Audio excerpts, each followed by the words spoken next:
Hello friends, study है with Mac channel में आप सभी का स्वागत है। आज का जो हमारा टॉपिक रहेगा वो होगा display devices in computer graphics, जिसके अकॉर्डिंग हमने अब तक कितने नंबर ऑफ डिस्प्ले डिवाइसेस कर चुके हैं। 6 नंबर ऑफ डिस्प्ले डिवाइसेस हम कर चुके हैं, जिसके अंदर CRT, colour CRT monitor, raster scanning, random scanning, flat panel display and etcetera, बहुत सारे टाइप के डिस्प्ले डिवाइसेस हम कर चुके हैं।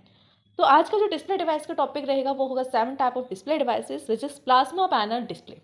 ठीक है, प्लाज्मा पैनल डिस्प्ले आज का जो मेन टॉपिक रहेगा। तो चलिए फटाफट से वीडियो को स्टार्ट करते हैं और देखते हैं प्लाज्मा पैनल डिस्प्ले क्या होते हैं। They are also called the gas discharge display. Plasma panel display को हम गैस डिस्चार्ज डिस्प्ले के नाम से भी जानते हैं। किस नाम से जानते हैं? गैस डिस्चार्ज डिस्प्ले के नाम से।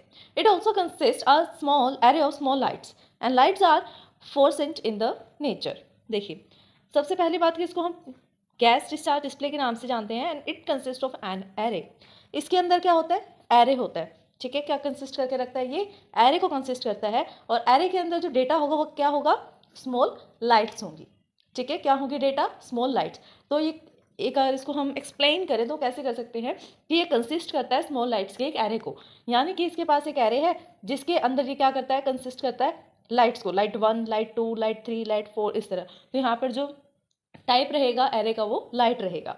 And light are fluorescent in the natures. जो लाइट्स होंगी वो अपने अकॉर्डिंग ही काम करेगी, यानी हर एक लाइट का आप एग्जाम्पल ले सकते हैं पिक्सल्स का। आप कुछ भी डिस्प्ले करते हैं किसी भी पिक्चर पर या किसी भी डिस्प्ले डिवाइस पर, अगर आप कुछ डिस्प्ले कर रहे हैं, हम सबसे सिंपल एग्जाम्पल लेंगे CRT का। तो CRT पर अगर हम कुछ भी डिस्प्ले करना चाहते हैं तो वो कैसे डिस्प्ले होता है? चाहे वो एक सिंगल पॉइंट है तो वो कैसे डिस्प्ले होगा? By using pixels. जो भी इलेक्ट्रॉन गन से इलेक्ट्रॉन्स निकलेंगे और जहाँ पर जाकर वो हीट करेंगे वहीं पर जाकर पिक्सल ग्लो होगा, राइट? ऐसे ही होता है, पिक्सल जो है वो ग्लो होगा। कैसे ग्लो होगा? पिक्सल जो मेन पॉइंट आता है वो है पिक्सल, कि अगर आपने एक विंडो बनाई है तो उसके अंदर आपको मल्टीपल स्मॉल स्मॉल टाइप्स के पिक्सल्स मिलेंगे। क्या मिलेंगे? पिक्सल्स। तो एक सिंगल पिक्सल को ग्लो करने के लिए भी क्या होता है?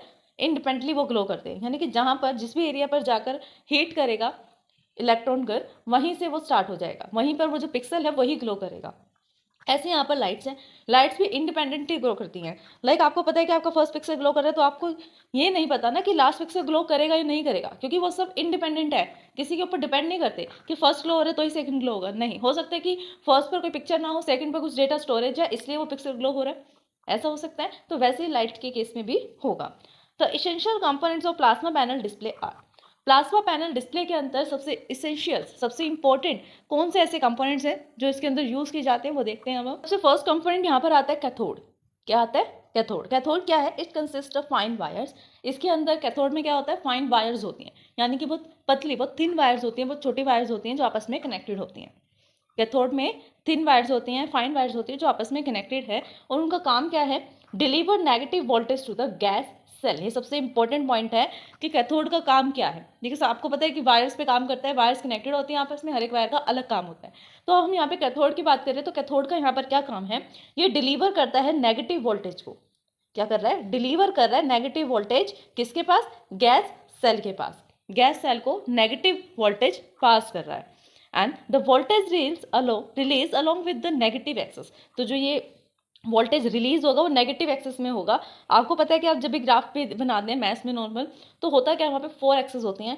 ये एक्स एक्सेस होती है, ये हमारी वाई एक्सेस होती है, ये माइनस एक्स एक्सेस होती है, ये माइनस वाई एक्सेस होती है। तो ये वाला जो एरिया है ये पॉजिटिव के लिए, ये पॉजिटिव नेगेटिव दोनों के लिए, ये भी पॉजिटिव है नेगेटिव, यहाँ पर एक्स पॉजिटिव और वाई नेगेटिव होगा, और यहाँ पर Y positive and X negative होगा। सिर्फ एक सिंगल एरिया ऐसा है जहाँ पर एक्स भी नेगेटिव है और वाई भी नेगेटिव है। तो आप बोल सकते हैं इस एरिया के अकॉर्डिंग ही यहाँ पर, इस एक्सिस के अकॉर्डिंग यहाँ पर क्या होगा?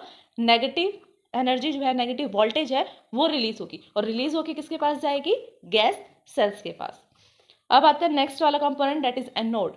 एनोड में क्या होता है? इसके अंदर भी क्या होता है? Consist of line wires. इसके अंदर भी लाइन वायर्स होती हैं। ठीक है, इतना समझ में आया? इसके अंदर भी लाइन वायर्स होती हैं, और इसका काम क्या है? इसका काम है पॉजिटिव वोल्टेज देना। यानी कि हम बोल सकते हैं कि एनोड का काम होता है कि पॉजिटिव वोल्टेज दे, और कैथोड का काम होता है कि वो नेगेटिव वोल्टेज ट्रांसफर करे। किसके पास? वही सेम गैस सेल के पास। एंड इसकी जो वोल्टेज सप्लाई होते हैं वो पॉजिटिव एक्सिस में होती है। कैथोड और एनोड दोनों एक दूसरे से अपोजिट हैं। एक चीज सिमिलर क्या है कि इसके अंदर लाइन वायर्स का यूज होता है, ठीक है, लेकिन अपोजिट कैसे है? कैथोड जो है वो नेगेटिव वोल्टेज पास करता है गैस सेल को, और एनोड पॉजिटिव वोल्टेज पास करता है गैस सेल को।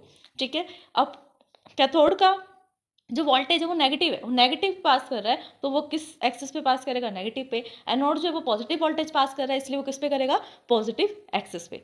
तो समझ में आया कंपोनेंट। थर्ड कंपोनेंट पे हम यहाँ पर आएंगे, फ्लूइड्स। इसमें क्या होता है? It consist of small pockets of gas liquid. इसमें क्या होता है? गैस जो होती है वो लिक्विड फॉर्म में होती है, and the voltage is applied to the liquid emit lights. ठीक है, जो भी गैस उसको मिलेगी वो किस में कन्वर्ट कर लेगा? उसको लाइट इमिट में। और आपको पता ही कि प्लाज्मा पैनल में क्या होता है? एरे होता है लाइट्स का, तो उसके अंदर वैल्यूज को वो स्टोर कर लेगा कि किसके अंदर वैल्यू आता है। यहाँ पर ग्लास प्लेट्स का यहाँ पर क्या काम है? ये एज अ कैपेसिटर्स की तरह काम करती है, एंड जो भी वोल्टेज इस पर अप्लाई की जाएगी the cell will continue, cell के अकॉर्डिंग कंटिन्यू होगी। लाइक एक पूरी यहाँ पर विंडो है, यहाँ पर मल्टीपल सेल्स बने हुए हैं, अगर इस वाले को वोल्टेज मिली है तो नेक्स्ट को मिलेगी, फिर नेक्स्ट को, फिर नेक्स्ट को, ऐसे फिर नेक्स्ट रो में आएगी, फिर नेक्स्ट नेक्स्ट नेक्स्ट, इस तरह से रो वाइज ये काम कर सकती है, कॉलम वाइज भी काम कर सकती है। ठीक है, the gas will slow, gas जो है वो कब स्लो हो जाएगी? ये कंडीशन है कि गैस जो है वो स्लो हो रही है कब? जब उसको सिग्निफिकेंट वोल्टेज नहीं मिल पा रही है, उसके हॉरिजॉन्टल एंड वर्टिकल वायर्स में डिफरेंस आ रहा है। जैसे भी बताया ना कि कंटिन्यू यहाँ पर सेल्स को गैस अलॉट की जाती है या अप्लाई की जाती है वोल्टेज उन पर, तो अगर उनको कंटिन्यू नहीं मिलेगी, ना हॉरिजॉन्टल वाइज ना वर्टिकल वाइज, तो आपकी स्पीड जो है वो स्लो हो जाएगी गैस की। ठीक है, एंड द वोल्टेज लेवल जो है वो आपका कहाँ से कहाँ तक हो जाएगा? 90 से लेकर 120 तक वोल्टेज लेवल यहाँ पर आप बोल सकते हैं कि 90 वोल्ट से लेकर 120 वोल्ट तक। इसकी एडवांटेज है कि plasma level does not require an refreshing rate, plasma को रिफ्रेशिंग रेट की नीड नहीं होती, रिफ्रेश करने की नीड नहीं पड़ती बार बार किसी पिक्चर को ग्लो करने के लिए, तो ये इसका एडवांटेज है। And erasing is done by reduce the voltage of 90। ठीक है, अगर आप कुछ पार्ट इरेज करना चाहते हैं उस पिक्चर में से, अगर पिक्चर में जो भी आपको पिक्चर डिस्प्ले हो रही है उसमें से कुछ पार्ट आप इरेज करना चाहते हैं, तो उसको इरेज करने के लिए उसका वोल्टेज हम कम कर देंगे। अगर उसको फुल वोल्टेज मिल रहा है 90 पर, तो उससे थोड़ा लो कर दो, 70 कर दो, 80 कर दो, 60 कर दो, तो पिक्चर का कुछ पार्ट जो वो डिलीट हो जाएगा। And each cell of plasma has a two state, plasma के अंदर सब सेल्स होते हैं, ये भी हमने देखा ना, सेल्स होते हैं, लेकिन हर एक सेल के दो स्टेट होते हैं। सो सेल को हम क्या बोल सकते हैं? स्टेबल है, सेल जो वो स्टेबल है दो स्टेट्स में। Displayable point in the plasma is made by the crossing of horizontal and vertical wires. ठीक है, जब हॉरिजॉन्टल एंड वर्टिकल वायर आपस में क्रॉस कर जाती हैं, ये वर्टिकल वायर है, ये हॉरिजॉन्टल वायर है, जब ये आपस में क्रॉस करेगी जिस भी पॉइंट पर, वो आपका डिस्प्लेइंग पॉइंट होगा, यहाँ पर पिक्सल ग्लो करेगा। ठीक है, और इसका ये भी एक मेन पॉइंट है कि रेजोल्यूशन कितना रहेगा इसका, कितना रेजोल्यूशन है? 152 मल्टीप्लाई 152 पिक्सल्स। अब देखते हैं इसके बारे में कुछ एडवांटेजेस एंड डिसएडवांटेजेस। एडवांटेजेस में ये है, हाई रेजोल्यूशन है, लार्ज पिक्सल्स को सपोर्ट करता है, अगर हम कुछ पिक्सल लार्ज वॉल्यूम में दिखाना चाहें तो वो दिख सकती है। वॉल्यूम कम है, वेट कम है इसके अंदर, यानी कि स्पेस कम लेगा, और वेट भी कम है इसके अंदर, हैवी वेटेड नहीं है।